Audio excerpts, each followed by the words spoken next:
எல்லாருமே வந்து Instagram மைண்ட்லெஸ்ஸாக scroll பண்ணிக்கிட்டே இருக்கிற ஆளுங்க தான். ஒரு நிமிஷத்துக்கு ஒரு ரீல் பார்க்குறோம்னு வச்சுப்போமே, அப்போ 60 மினிட்ஸ்க்கு 60 ரீல்ஸ் ஸ்க்ரால் பண்ணுறோம். At the end of 2 or 3 hours நமக்கு எவ்வளோ நாலேஜ் ரீடைன் பண்ணியிருக்க முடியும் நம்மளால? ஒரு உதாரணமாக சொல்கிறேனே, ஒரு இந்து ரெபக்கா வர்கீஸ் தான். சாய் பல்லவி மேம் வந்து அந்த கேரக்டரை பெர்ஃபார்ம் பண்ணாங்க. ஸோ அவங்களும் ஒரு இந்து ரெபக்கா வர்கீஸ்னு வச்சுக்கலாம். பட் இப்போ இன்ஸ்டாகிராமை திறந்தாலே வந்து we get to ஒரு கோடி இந்து ரெபக்கா வர்கீஸ் சுற்றிட்டு இருக்காங்க. At the end of the day, அவங்களுக்கு வந்து அது creation, that's their job. But as viewers, what are we going to get? நமக்கு என்ன விஷயம் கிடைக்குது? 10 arguments to quit your social media accounts right now or to delete your social media accounts right now அப்படிங்கிற புத்தகத்துல ஜெரான் லெனியர் அப்படிங்கிறவர் ஒரு 10 arguments வைக்கிறாரு. அந்த 10 நான் சொல்றேன். I am not giving any conclusion. நீங்க குவிட் பண்ணுங்க பண்ணாதீங்கன்னு நான் சொல்லல. You decide. நீங்க சொல்லுங்க கமெண்ட்ல குவிட் பண்ணலாமா வேணாமா அப்படின்னு சொல்லிட்டு. முதல் விஷயம் வந்து you are losing your free will அப்படிங்கிற ஒரு ஆர்குமெண்ட்டை வைக்கிறாரு. அதாவது social media is constantly manipulating us அப்படின்னு சார் சொல்றாரு. நம்ம வந்து என்ன விஷயம் பார்க்கணும், என்ன விஷயம் வாங்கணும், என்ன பண்ணணும் அப்படிங்கறத முதற்கொண்டு அதுதான் டிக்டேட் பண்ணிருக்கு. த அல்கோரிதம் இஸ் டிக்டேட்டிங் யூ அப்படிங்கிற மாதிரி சார் சொல்றாரு. இதுக்கு வந்து என்னன்னா, நான் முன்னாடி சொன்ன மாதிரி லைக் நமக்கு போர் அடிக்குது, நான் ஒரு வீடியோ ஸ்க்ரால் பண்றேன் அப்படின்னு சொல்லிட்டு நம்ம பார்க்க உட்காருவோம். பட் அட் த எண்ட் ஒரு 2-3 மணி நேரம் ஆயிருக்கும். அந்த ஒரு வீடியோ வந்து இன்னொரு வீடியோ, அது இன்னொரு வீடியோ, லிங்கா போய் நமக்கு தான் வந்து ஒரு 3-4 hours கம்ப்ளீட்டாக நஷ்டமாக இருக்கும். அதை சார் வந்து அது ஒரு ஸ்ட்ராங்கான ஆர்குமெண்ட்டை வச்சு அது வந்து நம்ம பிரெயினை ஹேக் பண்ணி நம்ம கண்ட்ரோலை லூஸ் பண்ண வைக்கிது அப்படின்னு சார் சொல்கிறாரு.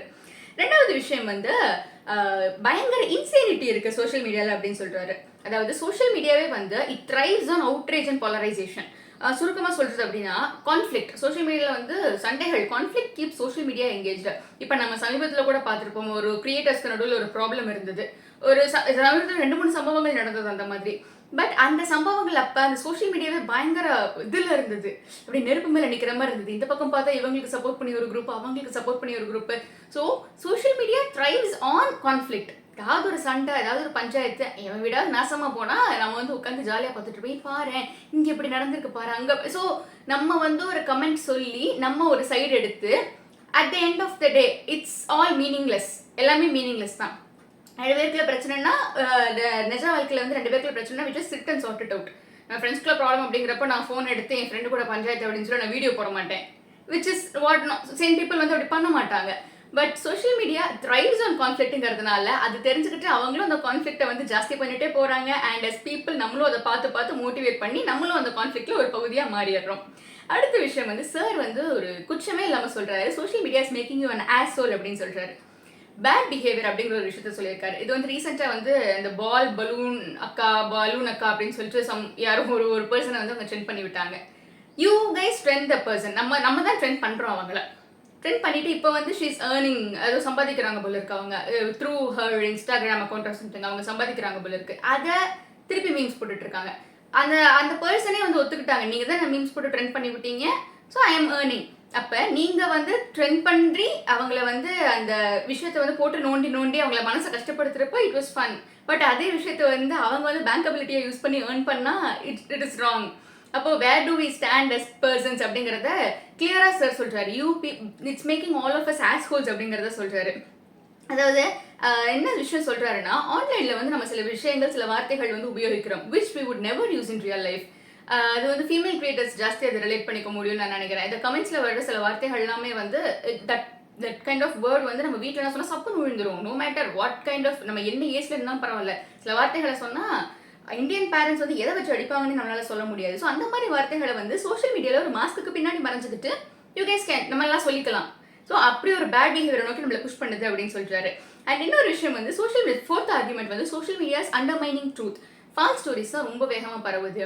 இதுக்கு வந்து நம்ம எக்ஸாம்பிள்ஸே சொல்ல தேவையில்லை. அதாவது யாரோ ஒருத்தவங்க இறந்துட்டாங்க அப்படின்னு சொல்லி ஃபால்ஸாக கிளப்பி விடுறது. அதாவது லைக் ரீச் கம்மியாக இருக்கிற ஒரு பர்சன்லாம் வந்து கொஞ்சம் காலத்துக்கு முன்னாடி ஒருத்தவங்க சொன்னாங்க ஏன் இப்படி ஃபேக்கப் போடுங்க அப்படின்றப்ப ஒரு ரீச்சை பூஸ்ட் பண்ணுறதுக்காக போடுறேன். That's outrageous. அப்படி பண்ணக்கூடாது. would we do that for people in our family? Sir இதை கேட்குறேன். இப்போ நம்ம ஃபேமிலியில் இருக்க யாரோ ஒருத்தவங்க இது பண்ணிட்டாங்க அப்படின்னு சொல்லி நம்ம ஃபேமிலி வாட்ஸ்அப் குரூப்பில் அப்படி ஒரு மெசேஜை போடுவோமா? we won't do that. then why are we doing that for other people's family அப்படின்னு சொல்கிறாரு.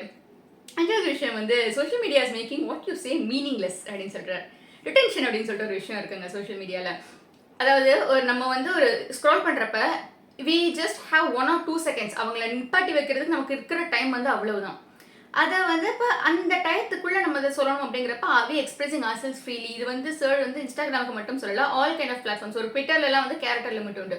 So within that character is it possible to express your self completely அப்படிங்கிற கொஸ்டினை சார் வந்து கேட்குறாரு. அடுத்து வந்து 6வது ஆர்குமெண்ட் வந்து இட்ஸ் டிஸ்ட்ராயிங் யுவர் எம்பத்தி. அதாவது நம்ம வந்து இப்போ ஒருத்தவங்க வந்து இன்னைக்கு கார் வாங்கியிருக்காங்க அப்படின்னு போஸ்ட் போட்டிருக்காங்க அப்படின்னா 1 மந்த் கழிச்சு அந்த கார்ல போயிட்டு ஏதோ ஒரு ஆக்சிடென்ட்டோ சம்திங் நடந்துருச்சு அப்படின்னா we will never be empathetic. உனக்கு ஆகணும்டா, அன்னைக்கு கார் வாங்கினேன்னு போட்டல, உனக்கு இதெல்லாம் தேவைதான், உனக்கு இதெல்லாமே வேணும் அப்படின்னு சொல்லிட்டு இட்ஸ் ஜஸ்ட் நம்மளுடைய பேசிக் குவாலிட்டிஸையே இது இழக்க வைக்குது அப்படிங்கிற ஆர்குமெண்ட்டை வந்து சார் வைக்கிறாரு. 7வது ஆர்குமெண்ட் வந்து 6வது ஆர்குமெண்ட்டோட கண்டினியூஷனாகவே வச்சுக்கலாமே. Social media is making you unhappy. இது வந்து இன்க்ளூடிங் மீ. நான் மெயின்லி நான் தாராளமாகவே சொல்லலாம். I have a lot of issues because இன்ஸ்டாகிராமை திறந்தாலே வந்து people are like travelling to places, getting new things, but here we are அப்படிங்கிற நமக்கு இருக்கிற ப்ராப்ளம்ஸ் நமக்கு தான் தெரியும். ஸோ எனக்கு இருக்க ப்ராப்ளம்ஸ் எனக்கு தான் தெரியும். அப்படிங்கிறப்ப வந்து it's is just making people unhappy. நமக்கு வந்து அதில் பிரோஜனம் ஏதாவது இருக்கு அப்படின்னா டெஃபினட்டாக கிடையாது. இட்ஸ் ஜஸ்ட் அது வந்து உங்கள் இதை வந்து உறிஞ்சி அது ஒரு பெரிய ஆளாகிற மாதிரி இருக்கு. So it's just making you unhappy அப்படிங்கிறத சார் வந்து சொல்றாரு. அண்ட் ஸ்டடீஸ் வந்து it is showing the social media is leading to anxiety, depression and what not. So it's high time we question ourselves, is it really worth it? Sir இந்த கொஸ்டினை நம்மளை பார்த்தே கேட்க சொல்றாரு. Is it really worth it? நீங்களும் கேட்டுக்கோங்க. அடுத்ததான் வந்து social media is exploiting you. அந்த நம்மளுடைய எக்கனாமிக் டிக்னிட்டியை வந்து அது பறிக்குது அப்படின்னு சொல்றாரு. அதாவது platforms are making billions of our data. நம்மளுடைய டேட்டாட்டு வந்து பிளாட்ஃபார்ம்ஸ் மேக்கிங் நம்மளுடைய டேட்டா மாடலை வச்சு அவங்க வந்து they are earning like anything. So நம்ம அந்த கம்பெனிஸ்க்காக வேல்யூ கிரியேட் பண்ணி கொடுக்குறோம். But what do we get? Maybe கிரியேட்டர்ஸாக இருந்தால் some likes, follows, compensation, but is it all worth it அப்படின்ற கொஸ்டினை வந்து சார் எகெயின் வைக்கிறார் நமக்கு. அண்ட் அடுத்து வந்து கொஞ்சம் சீரியஸ் நோட்டில் போகிறப்ப 9th ஆர்குமெண்ட் வந்து social media is making politics impossible.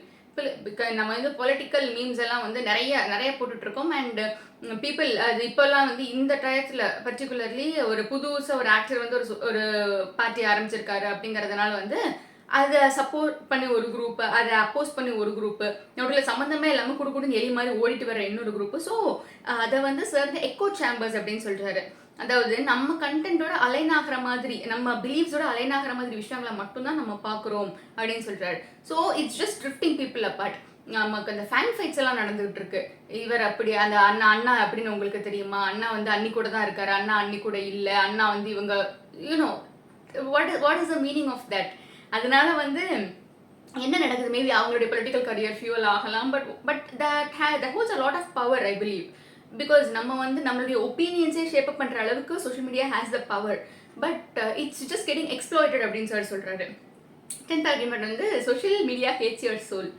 உறிஞ்சிறாங்க நான் முன்னாடி சொன்ன மாதிரி. It's just we are just chasing something. அதாவது வந்து இட்ஸ் ஜஸ்ட் லீடிங் இன்டு ஒப்ளிவியான். அதாவது ஒன்றுமே இல்லாத ஒரு விஷயத்தை நோக்கி தான் நம்ம சேஸ் பண்ணிக்கிருக்கோம் அப்படின்னு சார் சொல்கிறார். சார் வந்து இந்த 10 ஆர்குமெண்ட்ஸை வைக்கிறார் இந்த ஆத்தர் வந்து. But I believe social media is necessary for us, all of us. நம்ம எல்லாருக்குமே வந்து தட் இஸ் நெசசரி. பிகாஸ் நம்ம வந்து எங்கேயோ இருக்கிற நான், எங்கேயோ இருக்கிற நீங்கள்லாம் கனெக்ட் பண்ணிக்கிறோம்னா அதுக்கு ரீசன் வந்து டெஃபினெட்லி சோஷியல் மீடியா தான். பட் அதை வந்து நம்ம ப்ராப்பராக சேனல் பண்ணி ப்ராப்பரான விஷயங்களை வந்து நம்ம எடுத்துக்கணும் அப்படிங்கிறது தான் I see it as a takeaway. Because just deleting is not going to make anything better for us. அது டெலிட் பண்ணிட்டோம்னு வச்சுக்கோங்க, அது டெலிட் பண்ணி ஒரு 2 நாள் போச்சுன்னா 2 நாள் கழிச்சு முன்னாடி நான் 2 நாள் இத்தனை விஷயங்களை விட்டுட்டேனே அப்படின்னு சொல்லி 3வது நாள் வந்து 2 நாளைக்கான டயத்தை சேர்த்து நம்ம அதில் யூஸ் பண்ணி வேஸ்ட் பண்ணிக்கிருப்போம். So I believe that's just about the proper filtering. நான் நினைக்கிறேன் நமக்கு என்ன தேவையோ அதை இது பண்ணணும். அண்ட் இந்த நெகட்டிவ் கண்டென்ட்ஸை நோக்கி வந்து நம்ம போயிட்டு நம்மளுடைய டயத்தை வந்து அதில் வேஸ்ட் பண்ணக்கூடாது அப்படின்னு சொல்லிட்டு தட்ஸ் மை தாட். ஈவன் நம்மளே அதை பண்ணுவோம். இன்னும் நானே கூட அதை பண்ணுவேன். இந்த வீடியோ எடுத்து முடிச்சுட்டு நானே இப்போ இன்ஸ்டாகிராமில் வந்து யார் என்ன போட்டிருக்கா அப்படின்னு நானே ஒரு 10 இந்து ரெபக்கா வர்கீஸை பார்க்கலாம். So it's just about channelling and it will take a lot of time, I believe. But I know ஒரு ஸ்டெப் எடுத்து வச்சாலும் ஐ சி தட் அஸ் ஒரு முன்னேற்றமாக தான் பார்க்குறேன். And what to you guys think about it? இந்த ஆர்குமெண்ட்ஸை பற்றிலாம் நீங்கள் என்ன நினைக்கிறீங்க? And what do you think about all of this as a whole? Comment பண்ணுங்க. And thank you.